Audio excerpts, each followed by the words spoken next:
ولا يخافون لومة لائم ذلك فضل الله يؤتيه من يشاء والله واسع عليم.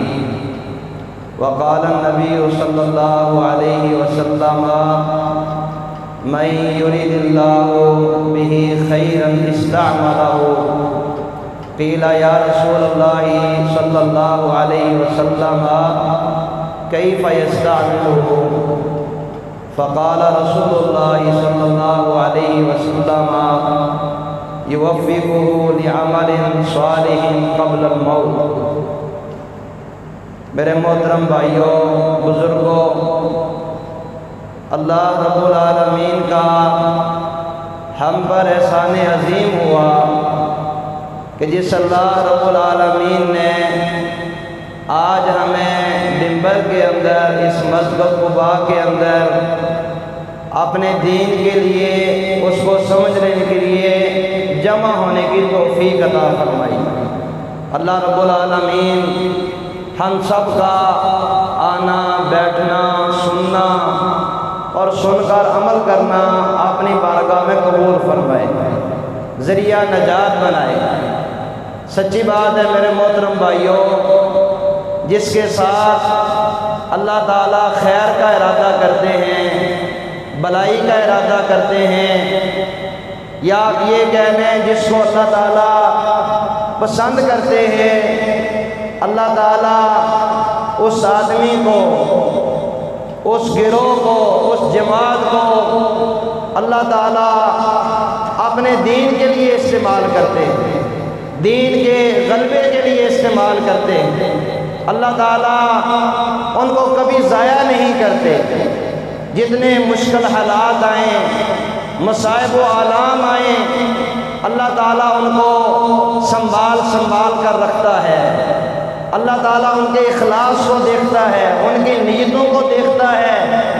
جب اخلاص ہو دلوں کے اندر اور سچی بات ہے نیتیں صاف ہوں تو پھر منزلیں آسان ہو جاتی ہیں.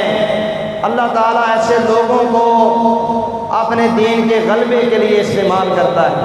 وقت نہیں ہے، میں نے چند گزارشات کرنی ہے. اصل خطاب تو یہاں میرے استاد محترم مولانا ابو ذر صاحب ہیں، انشاءاللہ وہ آپ کے سامنے کریں گے، اور استاد المجاہدین نصر جاوید حافظہ اللہ تعالی وہ بھی تشریف لا رہے ہیں. میں ایک دین کا طالب علم ہوں، چند ایک چیزیں اللہ تعالیٰ مجھے اور آپ کو عمل کی توفیق عطا فرمائے. محترم بھائیوں، سچی بات ہے جو ہم نے سب سے پہلی کوشش کرنی ہے میرے سمیت، وہ یہ ہے کہ ہم اپنے اندر سے کمیاں ختم کریں، کوتاہیاں ختم کریں، خرابیاں ختم کریں، اللہ کے ساتھ اپنے تعلق کو مضبوط کریں، اپنے اندر پرہیزگاری پیدا کریں، تقوی پیدا کریں، للہیت پیدا کریں، اخلاص پیدا کریں. یہ وہ چیزیں ہیں، سچی بات ہے محترم بھائیوں، جن سے اللہ راضی ہو جاتا ہے. اور جب اللہ راضی ہو جاتا ہے تو اللہ تعالیٰ پھر رکاوٹیں ختم کر دیتا ہے. اللہ تعالیٰ اپنے دین کے لیے استعمال کرتا ہے. آپ انسانیت کا آغاز دیکھیں، انسانیت کا آغاز آدم علیہ السلام کے دو بیٹے ہیں، حابیل و قابیل. مشہور واقعہ ہے، سورہ مائدہ کے اندر تفصیل کے ساتھ بیان ہوا ہے. دونوں نے قربانیاں کی. اذ قربا قربانا فتقبل من احدهما ولم يتقبل من الاخر. واللہ خطرے کی جو بات ہے میرے محترم بھائیوں، جو ہر وقت ہمیں سامنے رکھنی چاہیے. دونوں نے قربانیاں کی. ایک ہی قربانی اللہ کے ہاں درجہ قبولیت پا گئی، ذریعہ نجات بن گئی، اللہ کی رضامندی کا سبب بن گئی، اور دوسرے کی قربانی کو رد کر دیا گیا. اللہ نے اس کو قبول نہیں کیا. قربانیاں قرب کے لیے ہوتی ہیں، اللہ کی رضا کے لیے، جنتوں کے حصول کے لیے، اللہ کے غضب کو ٹھنڈا کرنے کے لیے. سارے واقعے کے آخر میں اللہ نے وجہ کیا بتائی اور کیا کہا؟ انما یتقبل اللہ من المتقین. فرمایا اللہ تعالیٰ قربانیاں، اللہ تعالیٰ عبادات قربانیاں کن سے قبول کرتا ہے؟ انما یتقبل اللہ من المتقین، متقین سے قبول کرتا ہے، جن کے دل کے اندر تقوی ہوتا ہے، پرہیزگاری ہوتی ہے، گناہ سے نفرت ہوتی ہے، نیکی کے ساتھ محبت ہوتی ہے، تلاش کر کر کے اپنی زندگیوں کے اندر نیکیاں لے کر آتے ہیں، فاستبقوا الخیرات، نیکیوں میں مقابلے کرتے ہیں، آگے بڑھتے ہیں۔ میرے محترم بھائیو، یہ وہ بنیادی چیز ہے اللہ کی قسم جو انبیاء کے اندر تھی، جو صحابہ کے اندر تھی، اور آج اگر ہم اس کو بہتر کر لیں گے اللہ کی قسم ہے ساری رکاوٹیں ختم ہو جائیں گی، سارے سلسلے ختم ہو جائیں گے انشاءاللہ۔ پھر وہی بہاریں ہوں گی، وہی مارکے ہوں گے، وہی غزوات ہوں گے، وہی شہادت کی طرف ہوگی۔ اللہ تعالیٰ ہمیں یہ چیز پیدا کرنے کی توفیق عطا فرمائے۔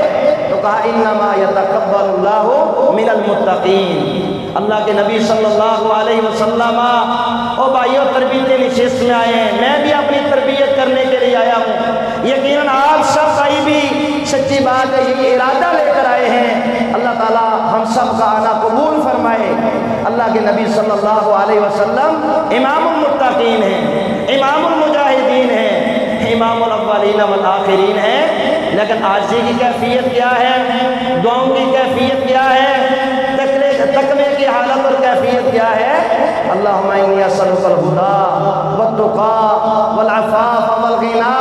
اے اللہ میں تجھ سے تقوی مانگتا ہوں، اللہ میں تجھ سے ہدایت مانگتا ہوں۔ ہم کتنا مانگتے ہیں؟ او بھائیو دعاؤں کو وقت دیں، تہجد کو وقت دیں، اشراق کو وقت دیں، صبح شام کے جو اذکار ہیں، نمازوں کے بعد کے اذکار ہیں، شاید سچی بات ہے آہستہ آہستہ وہ جو چیزیں ہم نے پہاڑوں کے اندر جا کر تربیت کے لیے سیکھی تھی، سوچیں واللہ میں بھی سوچوں، آپ بھی، کہیں وہ ہماری زندگی کے اندر سے ختم تو نہیں ہو گئی، کہیں ہمارے دلوں کے اوپر زنگ تو نہیں آ گیا؟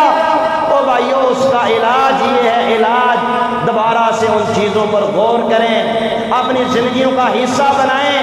یہ وہ چیزیں ہیں جس سے ہمارے اندر تقوی آئے گا، پرہیزگاری آئے گی، نیکی کے ساتھ محبت آئے گی۔ اللہم انی اسألک الہدی والتقی والعفاف والغنی۔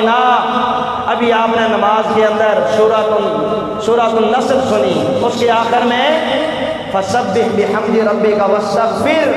جب یہ سورہ مبارکہ نازل ہوئی کہ لوگ فوج در فوج اسلام میں داخل ہوں، فتح آ جائے، نصرت آ جائے، جیسے افغانستان میں اللہ نے فتح عطا فرمائی، دنیا کا بڑا کفر زخم چاٹتا ہوا پسپا ہوا، اللہ نے صحیح بات ہے شہادتیں قبول کر لی، اسلام کو غلبہ مل گیا، اور کوئی مایوسی والی بات نہیں، انشاءاللہ بہت جلد انڈیا بھی ٹوٹ جائے گا انشاءاللہ۔ بس ہم اپنے آپ کو تیار کریں۔ اور بھائیو اللہ شکور ہے، اللہ قدردان ہے، اللہ کبھی قربانیوں کو ضائع نہیں کرتا۔ اللہ کی قسم اللہ تو وہ ہے جو آنکھ سے گرے ہوئے ایک قطرے پر اپنے عرش کا سایہ عطا فرماتا ہے۔ اتنے بہنے والے خون کو اللہ کبھی ضائع نہیں کرے گا۔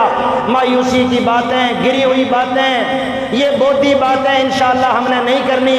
میرے محترم بھائیو یہ باتیں ہم کب نہیں کریں گے؟